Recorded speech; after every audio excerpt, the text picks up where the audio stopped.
side of the road, thinking that no one would stop.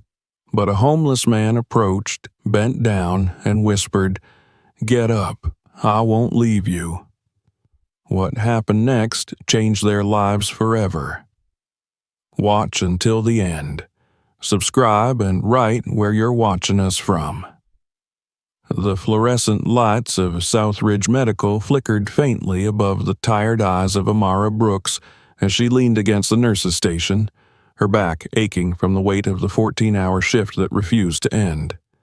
The sterile scent of disinfectant clung to her scrubs, and the quiet beeping of machines in nearby rooms pulsed like a reminder of how long she had been awake. Her fingers, dry from constant washing, curled around the rim of a half-finished cup of lukewarm coffee.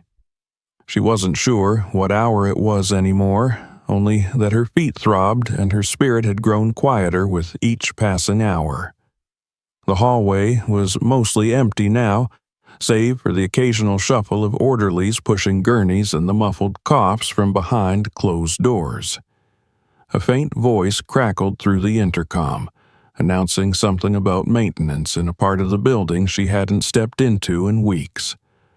Amara didn't care. She had seen more than enough for one day. Patients with nowhere else to go, families who couldn't afford insurance, charts that never stopped stacking. Her whole life lately felt like a stack of charts, urgent, fragile, and waiting to collapse. She rubbed her temples and tried to blink the fatigue from her eyes. There was still one last IV to check in room 308, and then she'd finally be free to go. At least until tomorrow, when the same cycle would start again. She'd stopped counting her days off weeks ago. They came too infrequently and disappeared too quickly, eaten up by errands, phone calls from creditors, and moments of silence in her cramped one-bedroom apartment that felt louder than any emergency room. As she pushed open the door to 308, the warm smile of Mr. Carroway greeted her. The elderly man with thinning white hair and eyes that sparkled despite the oxygen tube wrapped around his nose had become a favorite of hers in recent weeks. "Evening, Miss Amara," he rasped, voice thin but steady. "Time for your check, Mr. Carroway," she said softly, offering a smile as she approached his bedside. Her hands moved with a practiced ease, adjusting the IV drip, checking his vitals, making a note on the chart. "Still out there snowing?" he asked, eyes drifting to the small window behind her. She glanced back. The glass was frosted, obscuring the outside world in a haze of white and shadow. "Harder than this morning. Looks like the city's disappearing one snowflake at a time." He chuckled, coughing lightly. "Well, that's one way to make folks slow down." She nodded, but her mind was already elsewhere, on the cold, on the dark walk ahead, on the uncertain promise of a bus that might never arrive. She wrapped up her check, tucked his blanket around him with a gentle touch, and promised she'd see him in the morning. Except she wasn't sure she would. South Ridge's rotation had changed again, and no one ever seemed to inform the nurses first. As she made her way back to the station to clock out, she checked her phone. 5% battery. One missed call from a debt collector. 3 unread emails about utility bills. The screen dimmed before she could open them. The charger was at home. So was the rest of her life, or what remained of it. Her locker was cold to the touch. She changed quickly, slipping into her oversized coat that had once been warm but had since lost its lining. The zipper stuck halfway up, and she didn't bother fighting it. Her scarf was fraying at the ends, and her gloves had holes in the fingertips. She wrapped them tighter around her hands anyway. There was no point waiting for someone to offer better. In the break room, another nurse leaned against the vending machine, phone to her ear, complaining about her boyfriend's lack of planning. A third nurse sat scrolling through social media, laughing at something on her screen. No one noticed when Amara stepped out the back door and into the storm. The cold slapped her instantly, slicing through the thin layers of her coat and biting into her cheeks like glass. Snow blew sideways in sharp gusts, erasing the familiar outline of the city within seconds. She pulled her hood up and hunched her shoulders, starting the long walk toward the nearest bus stop. The street lights cast a golden haze over the snow, which had already begun to pile in uneven drifts across the sidewalk. Her boots, soaked from the day's earlier slush, squelched with every step. Her fingers went numb quickly, the wind sucking the heat from her body faster than she could generate it. She didn't let herself stop. Didn't let herself think about how far it was. This was her life now, moving forward step after step because going backward wasn't an option.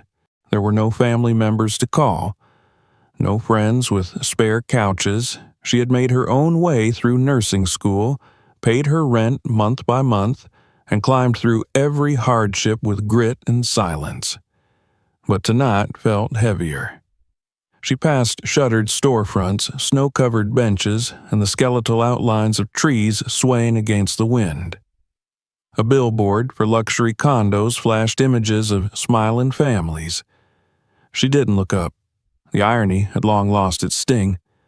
Her bus stop appeared in the distance, barely visible through the white curtain. She pushed forward, slipping once on an icy patch and catching herself on a street sign.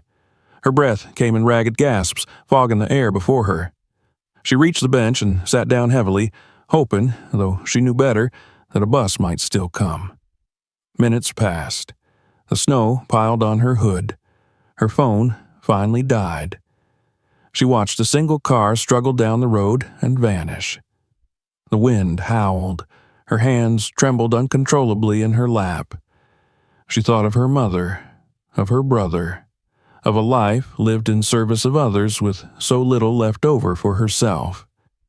She wondered, not for the first time, what it would feel like to simply stop, to let the storm swallow her. Would anyone at the hospital notice if she didn't show up tomorrow? No, that wasn't true. Mr. Carraway would ask for her. Maybe that was enough. She stood up, legs unsteady, and took one step forward, then another.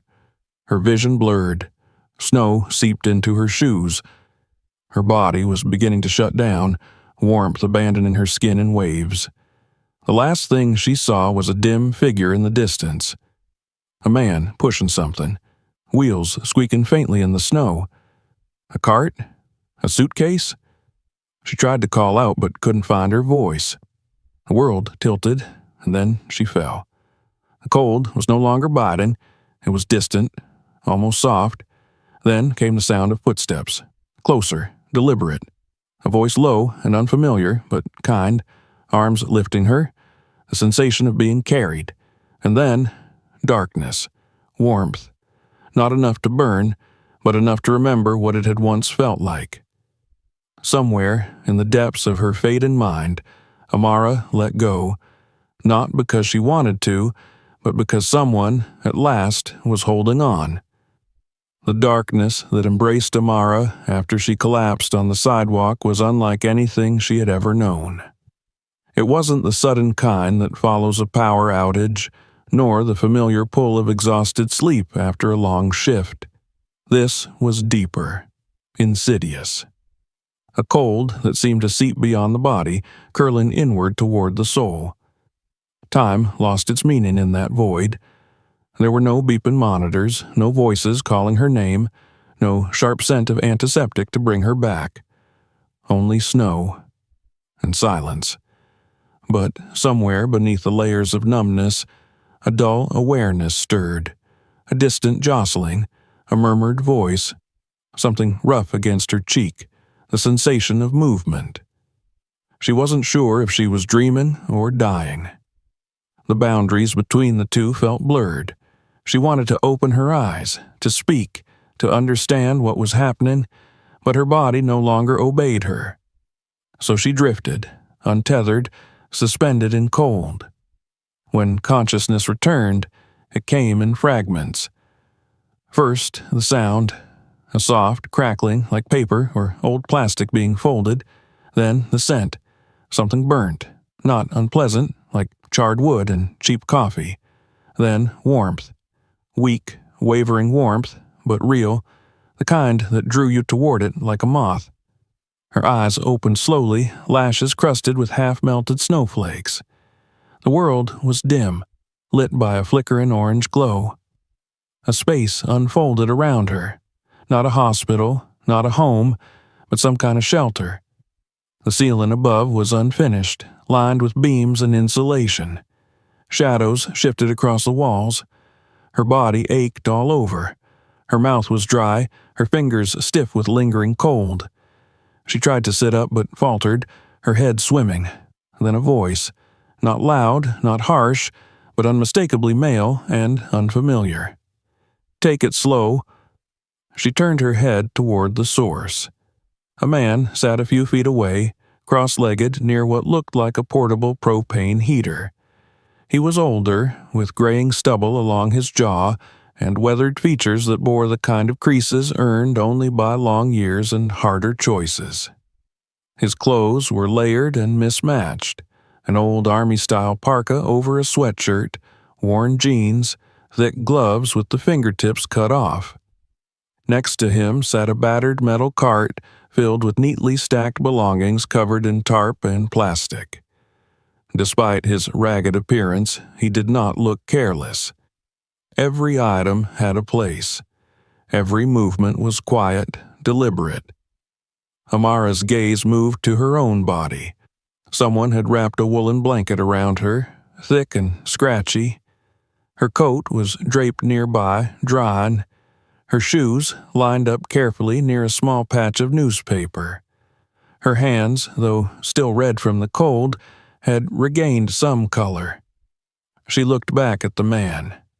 "You passed out," he said, answering the question she hadn't asked. "Found you on 47th, near the bus stop."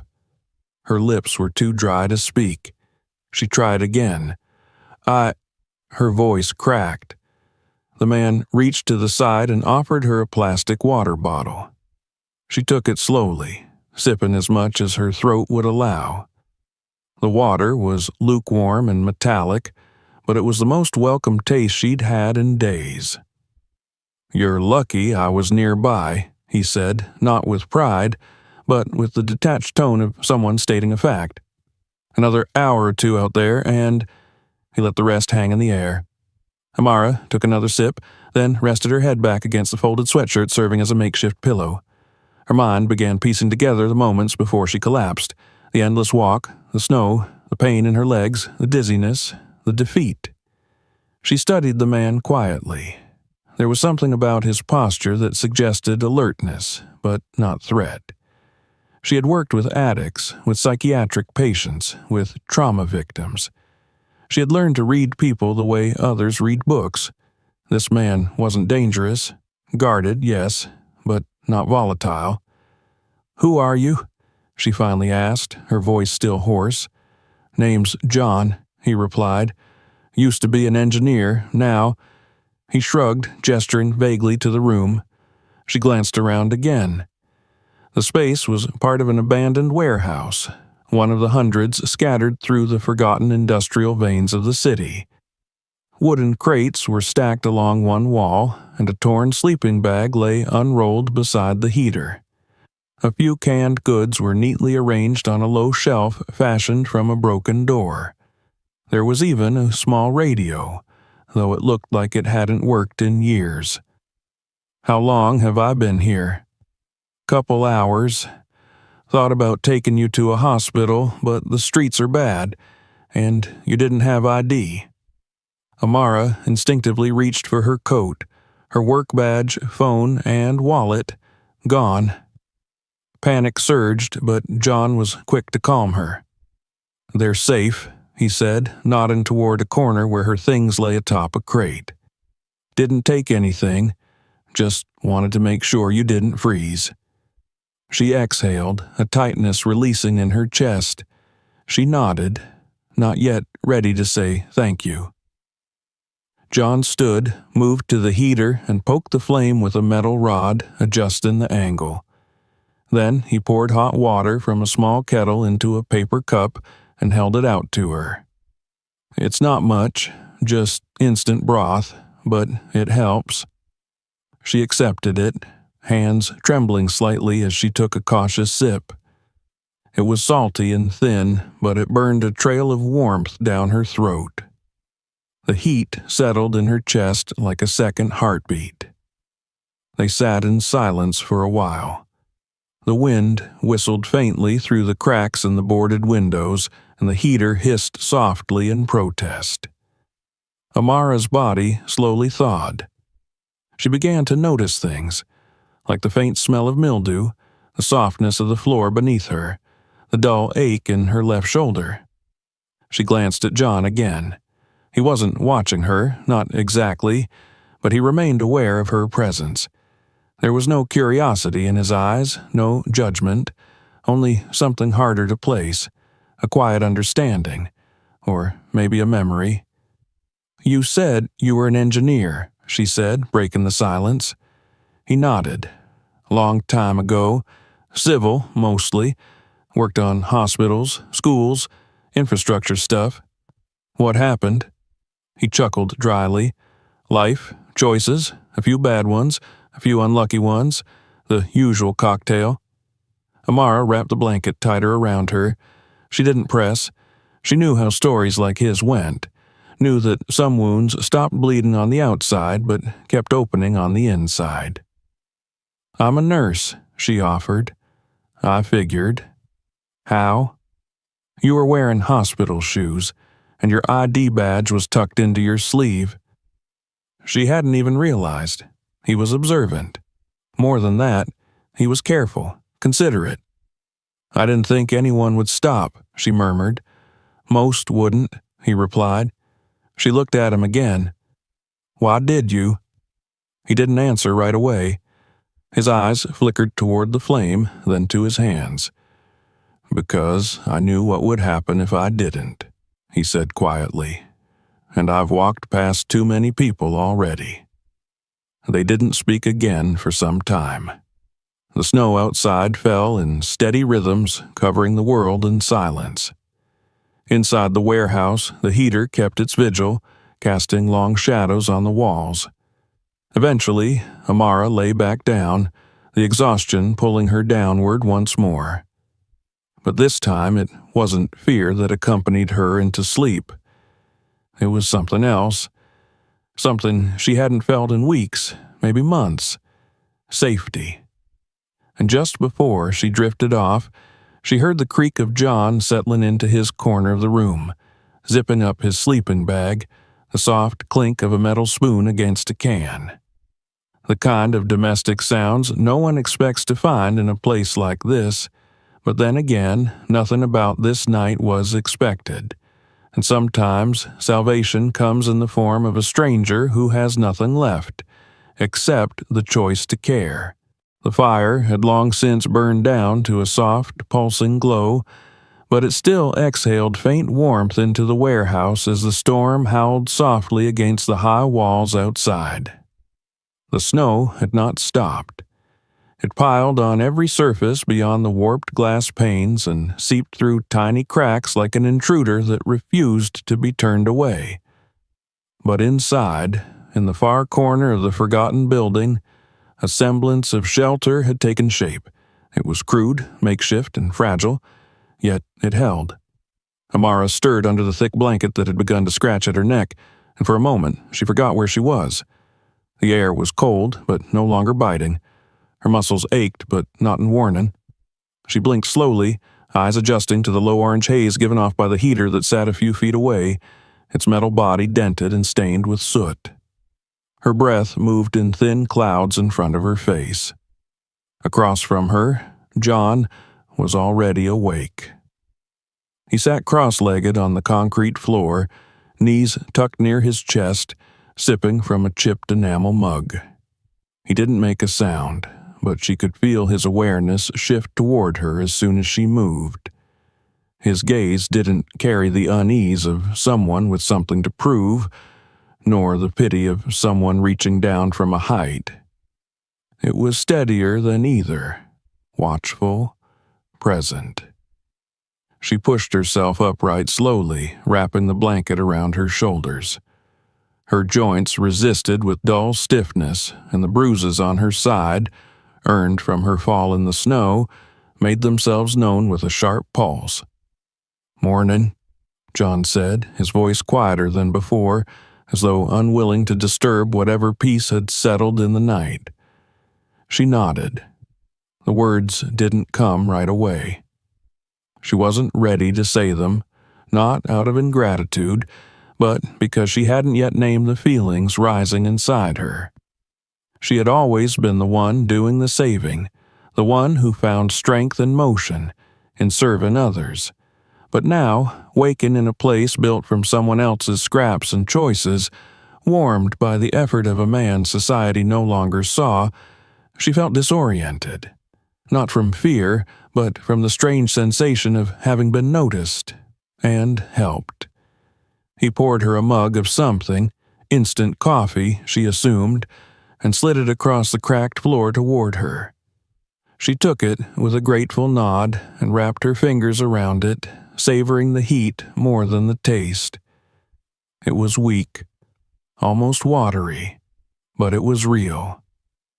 They sat in silence for a long while, sipping their drinks as the wind moaned through the broken frame of a high window.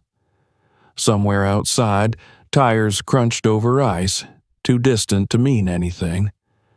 She found her gaze drifting towards the far side of the warehouse, where John's belongings were stacked in deliberate order.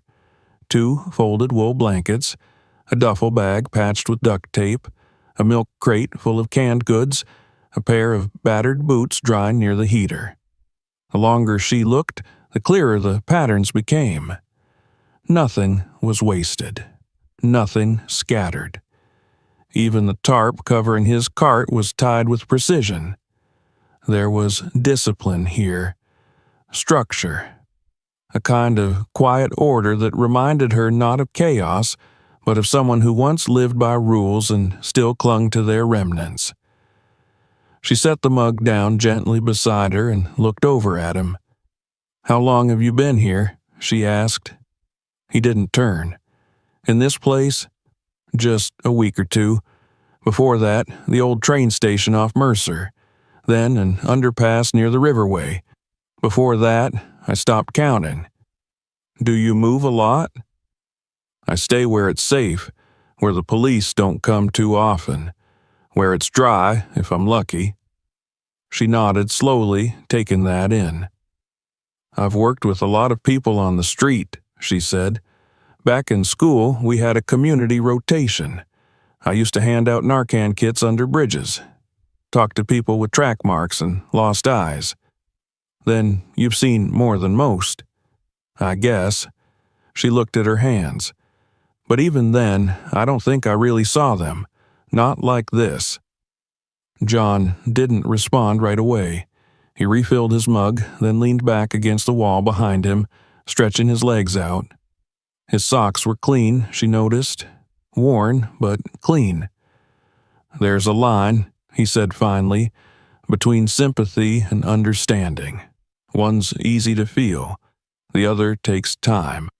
Time and closeness. You sound like someone who's been on both sides of it." He gave her a glance. There was no bitterness in it, only a tired acceptance. "Once, I sat on the boards of buildings that now throw me out of their lobbies. I wore a tie every day. I had a car that heated the seat before you even sat down. I had a family. Then one mistake, or a dozen small ones. Either way, it goes. And people stop seeing you." She wanted to ask what happened, wanted to press for the story behind the slow fall he alluded to, but something in his expression warned her off. Not out of secrecy, but because the telling would cost him more than it would give her. Instead, She shifted topics. "I never got to thank you," she said, voice low. "You don't have to." "I want to." He nodded once. "Okay." She held his gaze. "You didn't have to stop, but you did." John looked down at his cup. "I've walked by others before, people who needed help. Told myself I couldn't afford to stop, couldn't do anything.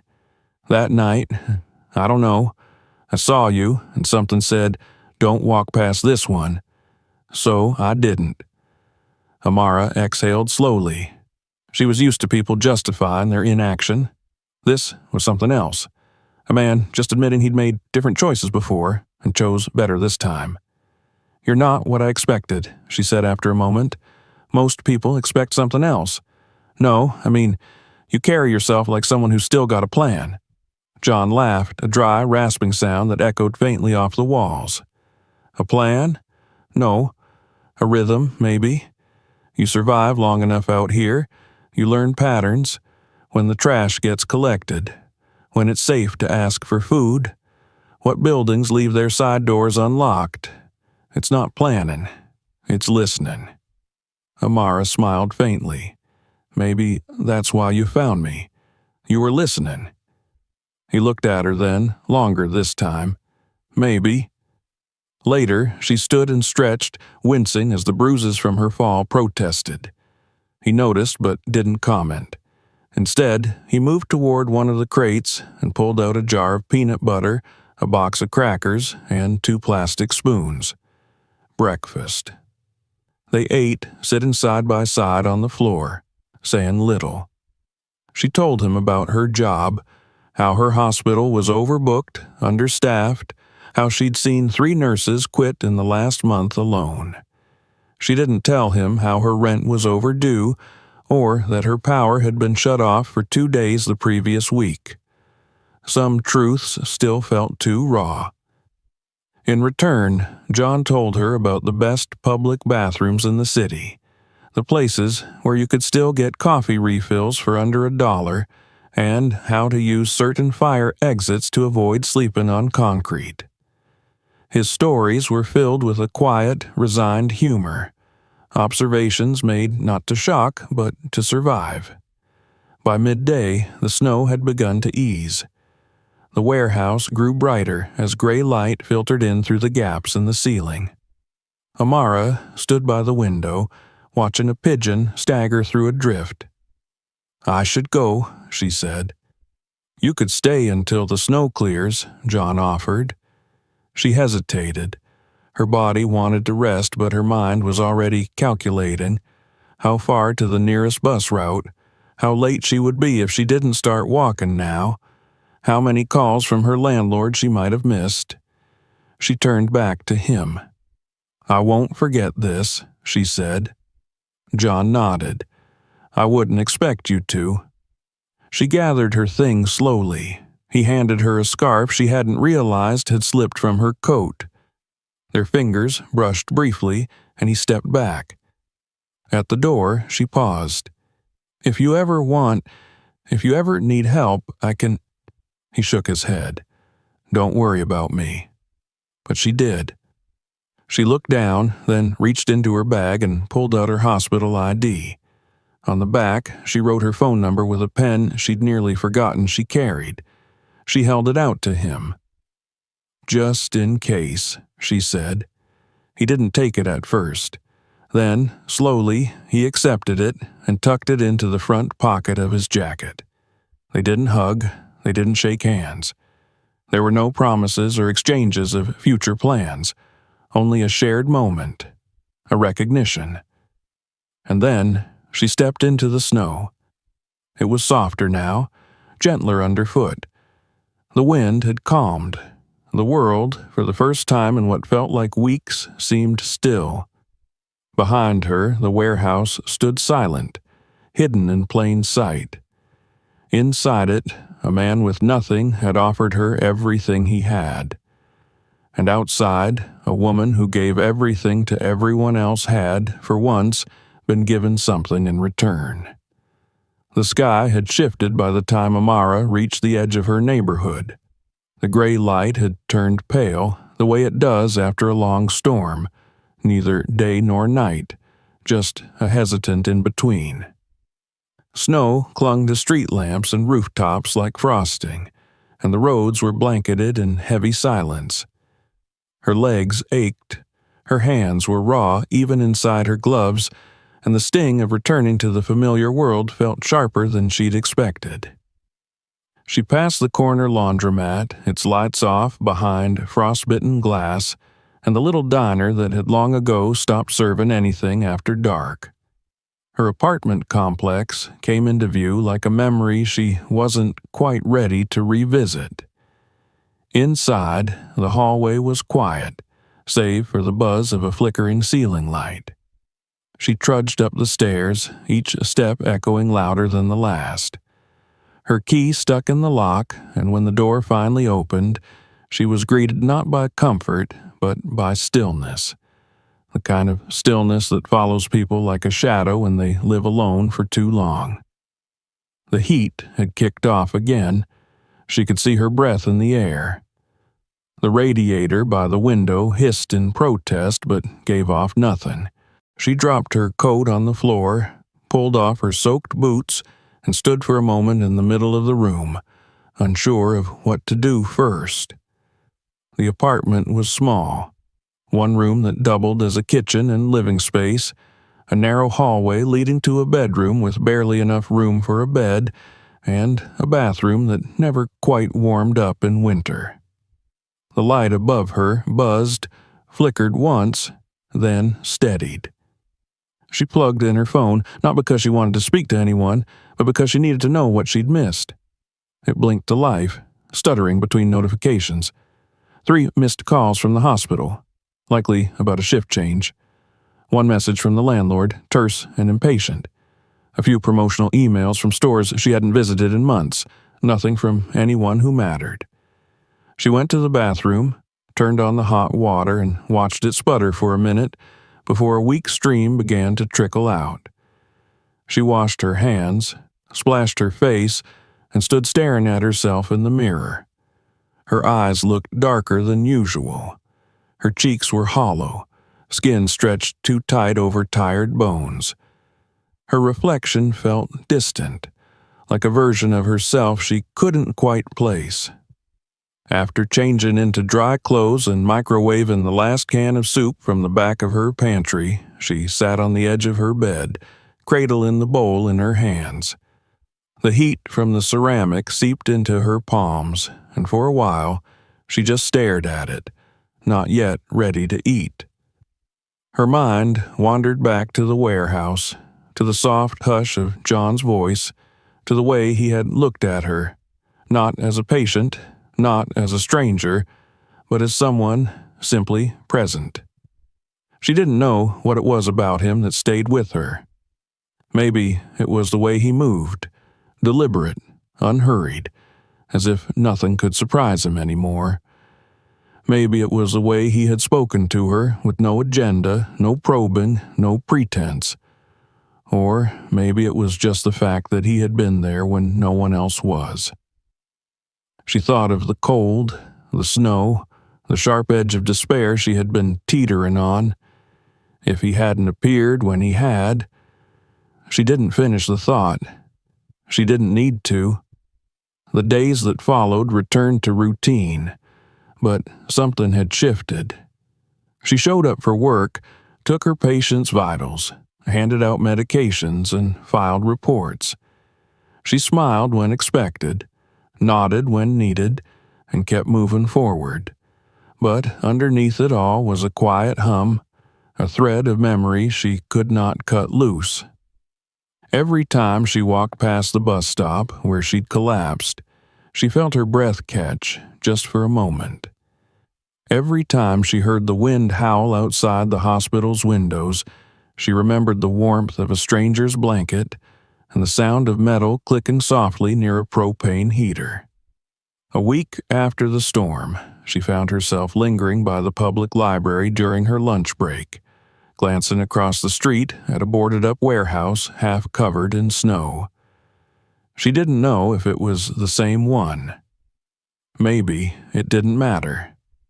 She didn't go inside, just stood there, letting the cold creep up her arms as she stared at it, feeling something between longing and guilt. Back home, one evening, she found the ID card she had given John resting on her counter where she had dropped her bag. She turned it over, studying the number she had scribbled hastily. She wondered if he'd called, wondered if he'd thrown it away, wondered if he was still there. She dreamed of him sometimes, not in the way that people dream of romance or rescue, but in flashes. His voice in the dark, the flicker of firelight on his face, the quiet weight of being seen. She didn't tell anyone about it. Not her co-workers, not the overworked therapist she saw once a month through a hospital voucher, not even herself, not in the way that made it real. On her next day off, she cleaned, not because she needed to, but because her body itched with restlessness. She scrubbed the tiles in her kitchen, organized the medicine cabinet, and rearranged the books she rarely had time to read. And in a drawer she almost never opened, she found something unexpected, a folded photograph, its edges worn from handling. It was one of the last she had of her brother Marcus. He stood on the steps of their old apartment in the summer heat, grinning, arms draped over a bicycle he'd gotten from a church donation drive. She stared at the image for a long time, her chest tightening. Marcus had been like John in some ways, stubborn, resilient, lost in the cracks. He had bounced from couch to shelter to jail and back again, chasing the ghost of a life no one had helped him build. She had tried to save him. She had stitched up his wounds, paid his bail twice, offered him her couch and her quiet disappointment. But she couldn't reach him, not in the way she had hoped. And when the call came, from the coroner's office, clinical and cold, she hadn't cried. Not then. Not at the funeral either. Only later, months later, in a patient's room with the door closed, when she realized she was bandaging the same kind of arm Marcus had once hidden from her. She pressed the photo to her chest and breathed through the ache. The past was never really past. It just waited, patient and quiet, until it was called back by something, by someone, who echoed what had been lost. The next morning, she walked the long way to work, stopping by a corner cafe near the warehouse district. It was small, with fogged windows and a humming espresso machine that filled the room with warmth. She ordered 2 coffees and packed one into a thermal sleeve, along with a sandwich. Then, with the bag tucked under her arm, she made her way to the building she had passed days before. The door was closed. A padlock hung from the latch. Snow drifted high against its side. She knocked once, waited. Nothing. She walked around the back, found another entrance, unlocked. The inside was darker than she remembered, the heater gone, the crates scattered, no sign of life, no trace of John. She stood there for a long moment, clutching the bag, heart sinking. Maybe he'd moved on. Maybe someone had come. Maybe he hadn't made it through the last cold night. But on the floor, near where the heater had once been, lay something small and folded. She knelt and picked it up, a crumpled square of cardboard. Her hospital ID, the one she'd given him. On the back, beneath her number, someone had written, "Thank you. I see you too." She pressed the card to her chest and closed her eyes. That night, as the snow began to fall again, she lit a candle in her window and sat by the glass, watching the city fade into white. The voices of the past still whispered, but now they were joined by something else, a promise, perhaps, or the memory of being seen.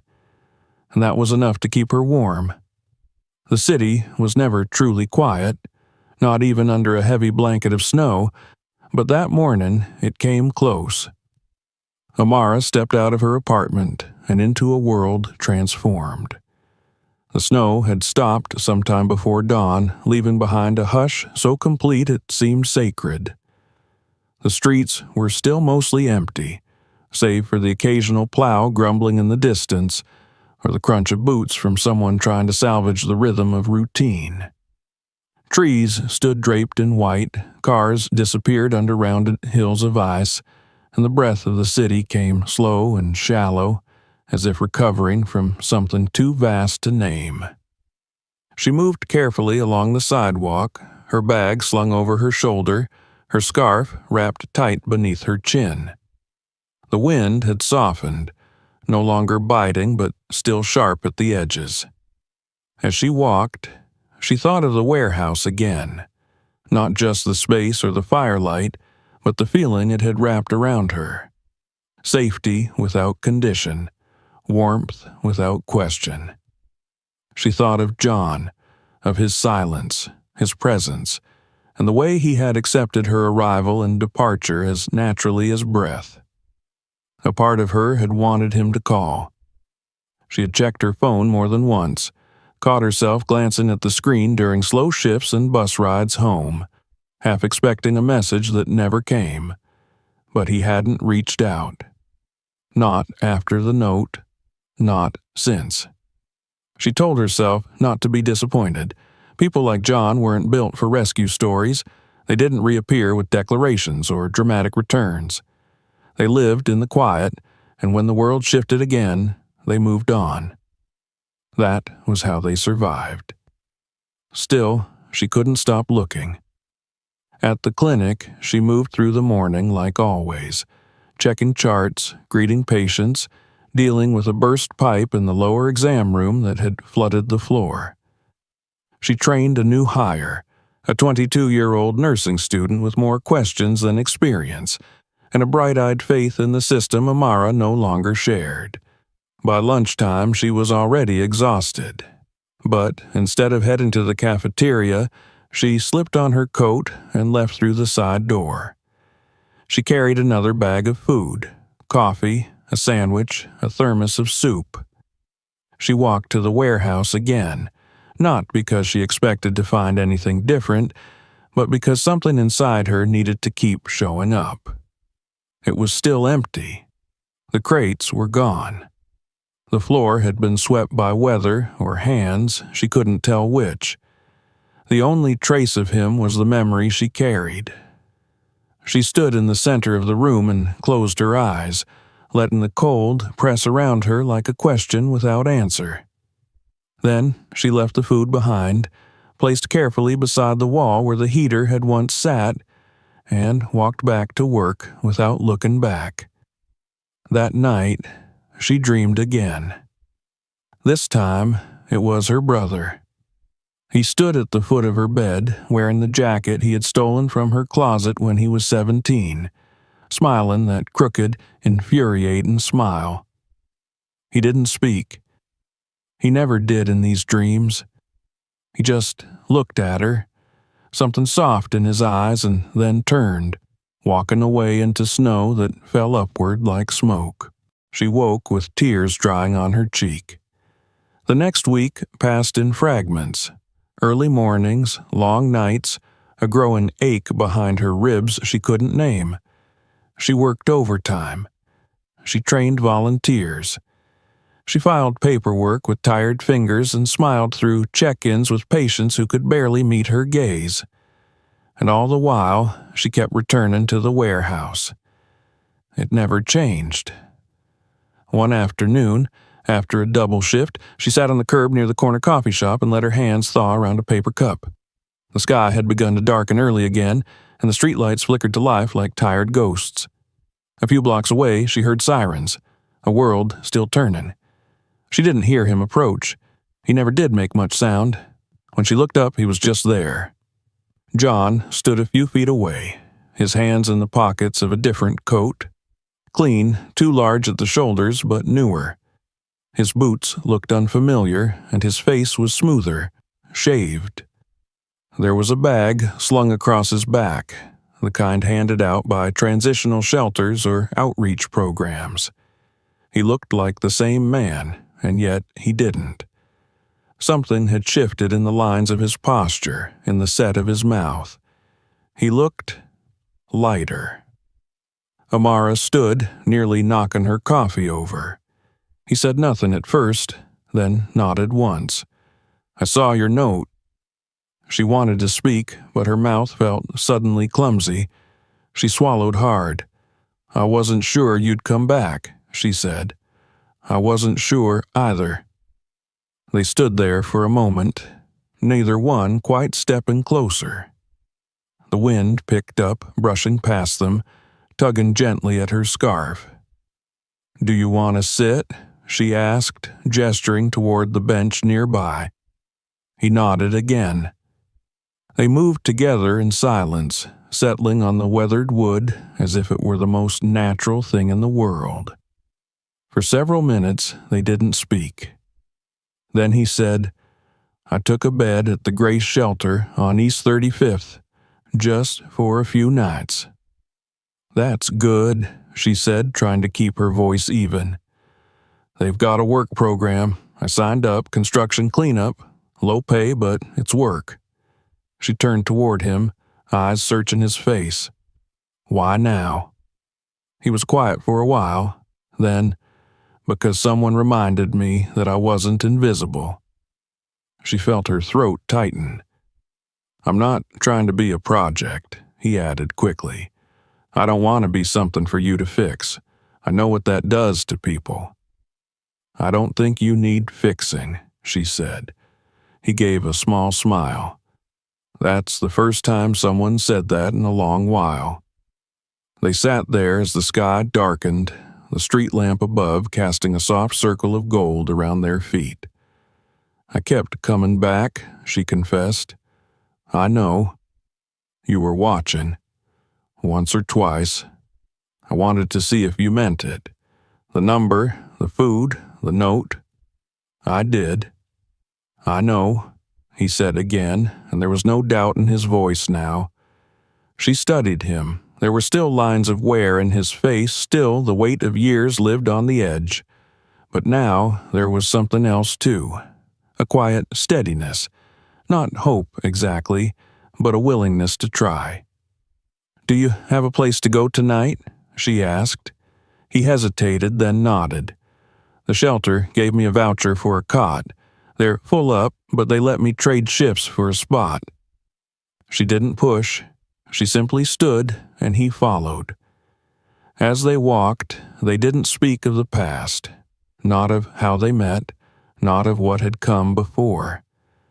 They walked as two people who had touched the edges of something vital and returned not whole, but breathing.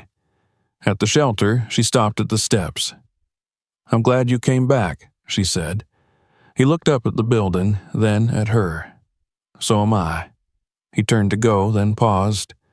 "Do you want to meet for coffee again?" he asked, voice careful. She smiled. "Yes, I do."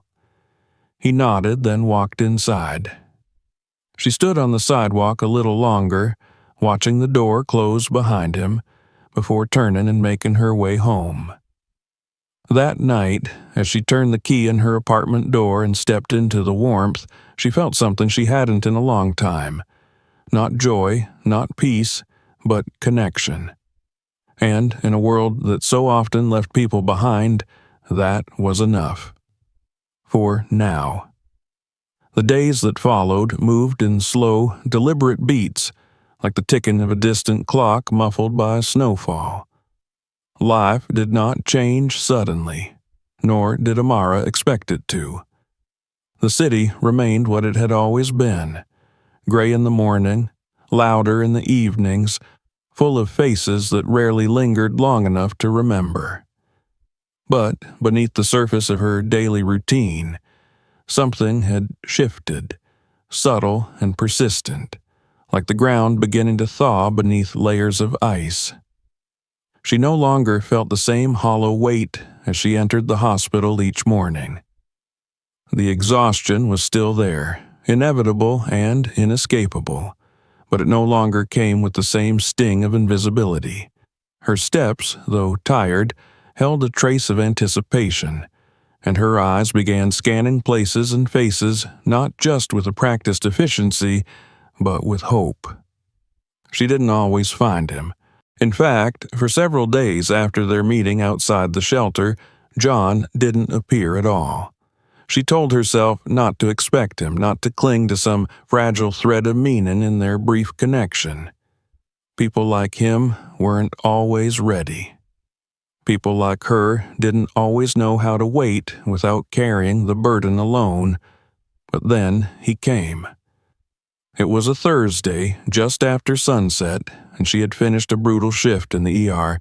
She stepped into the staff lounge to grab her coat and found a small paper bag on the table with her name written in neat block letters across the front.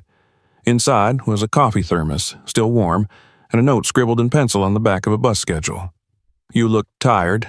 Figured this might help." No signature, no explanation. But she knew. From then on, they began to orbit each other more frequently.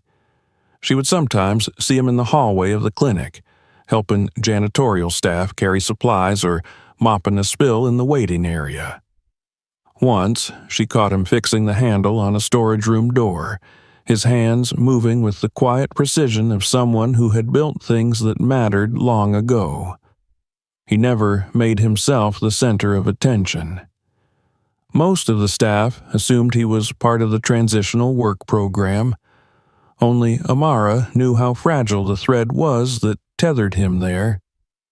They started sharing small moments. She would bring 2 containers of soup instead of 1, leaving one near the staff entrance where he sometimes waited between assignments. He would leave folded napkins with her name on them or refill her water bottle if she left it behind. They didn't always talk. Often, they simply sat together in silence on a bench outside the clinic or near the bus stop where they had first collided with each other's lives. One evening, after a long rain that had washed the snow from the streets and left behind puddles reflecting dull neon lights, he asked if she wanted to walk. She nodded, and they made their way through the quiet city blocks, their footsteps rhythmic against the wet pavement. He didn't speak at first, and neither did she. It was enough just to move beside him, to feel the quiet warmth of presence without demand. Eventually, he spoke. He told her about his son. "Evan," he said, his voice flat but fragile. "He was 8 when I left. We were going to build a treehouse that summer. I never came back." Amara didn't ask why. She knew that stories like his were made of too many strands, too many failures woven tightly together, impossible to unwind without pain. "I've thought about writing to him," he continued, "but I wouldn't know what to say." "Maybe just start with, 'I'm still here,'" she offered gently. He gave her a glance, surprised, then looked ahead again. "Maybe." They stopped at the edge of a park where the ground was still soft with melting snow, and the trees stood bare and reaching. A bench sat beneath one of them, its metal frame rusted and damp. They didn't sit. Instead, they stood side by side, watching the lights of the city flicker in the distance. "Sometimes," he said, "I think I forget how to be around people. Like I don't remember the right pace to walk or when to talk or when to just exist." "You're doing fine," she replied. He turned to her, a faint line between his brows. "Why do you keep showing up?"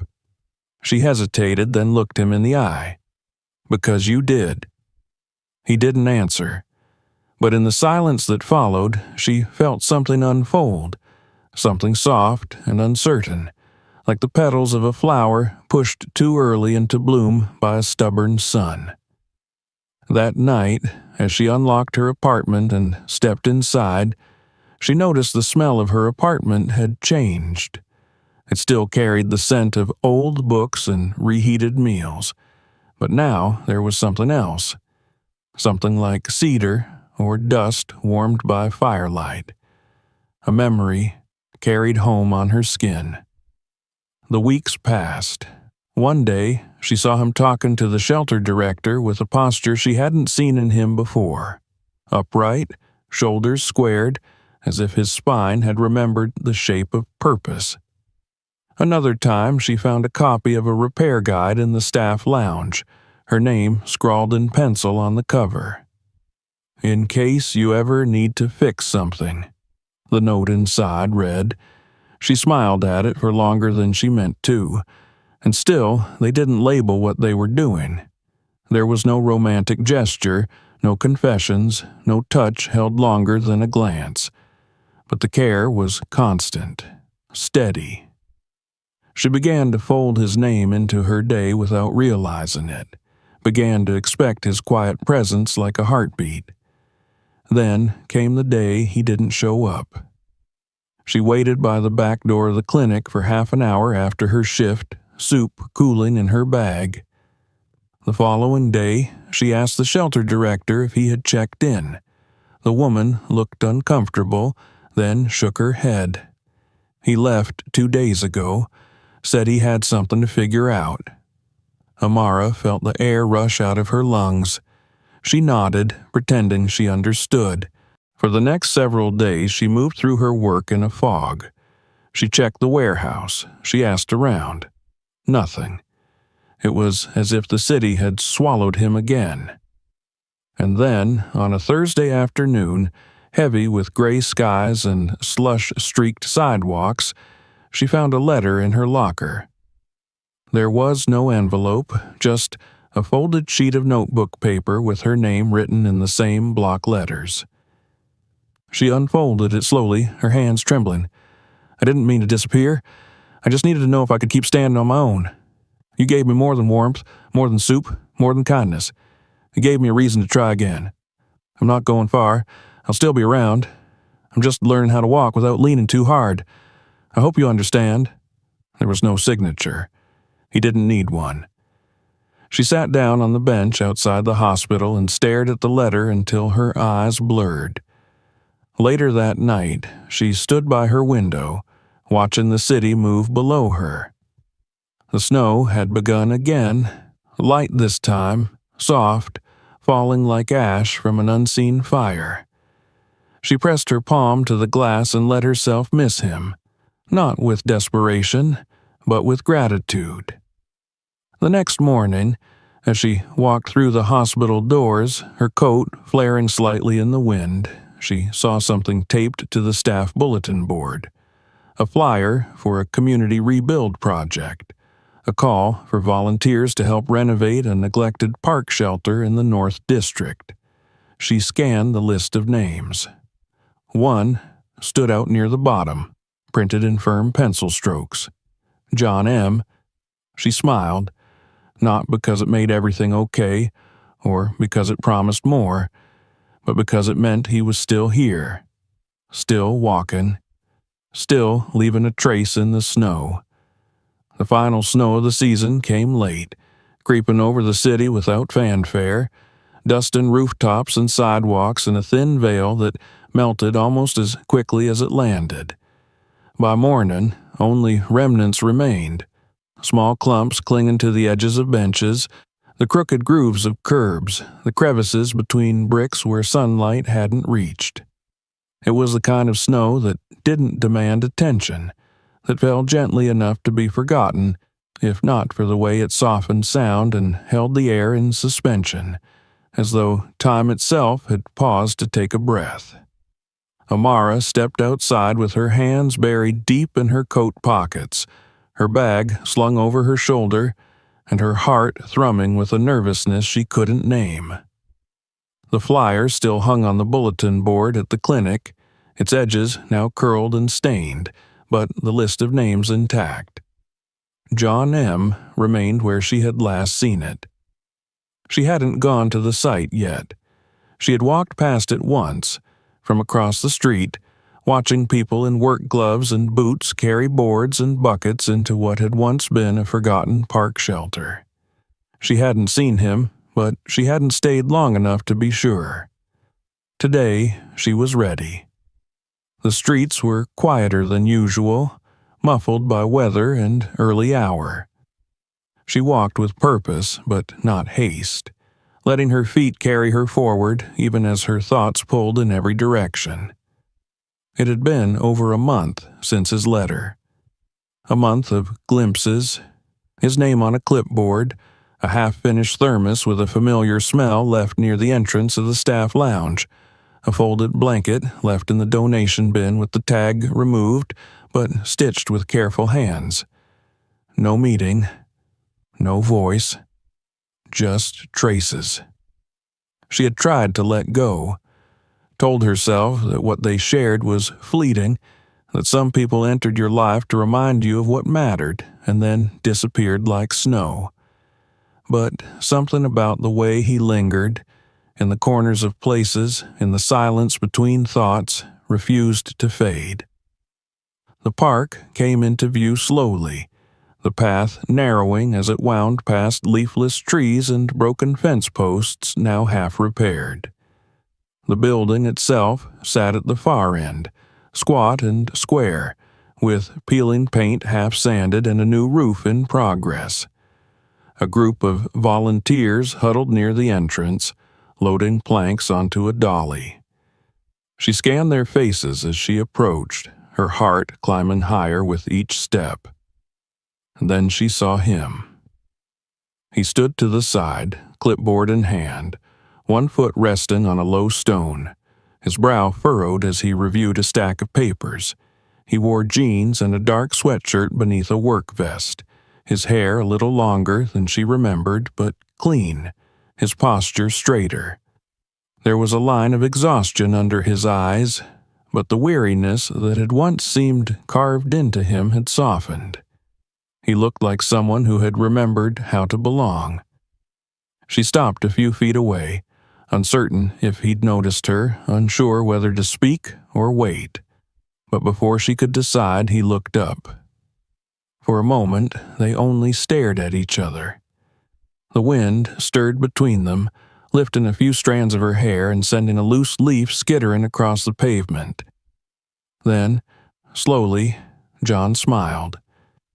It wasn't the cautious, closed expression she had first seen in the warehouse. It was something fuller, something real. He stepped forward.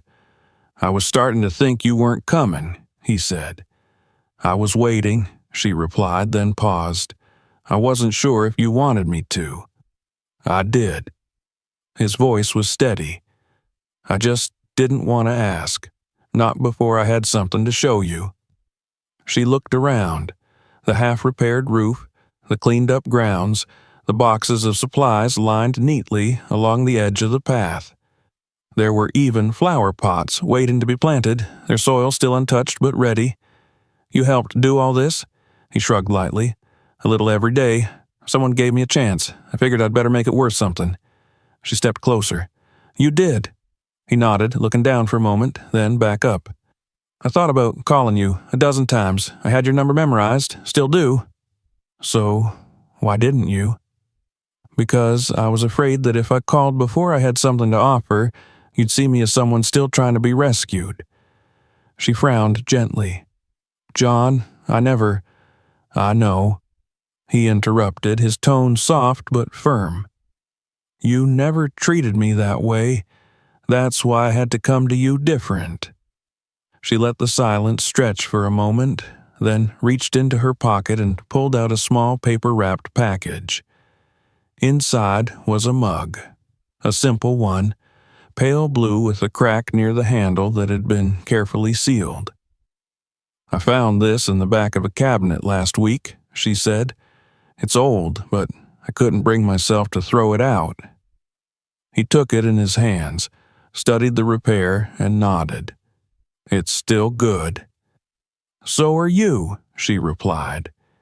He looked at her again, and this time there was something unsaid that passed between them, an acknowledgement not of love, not yet, but of something deeper, a commitment to presence, a choice to stay.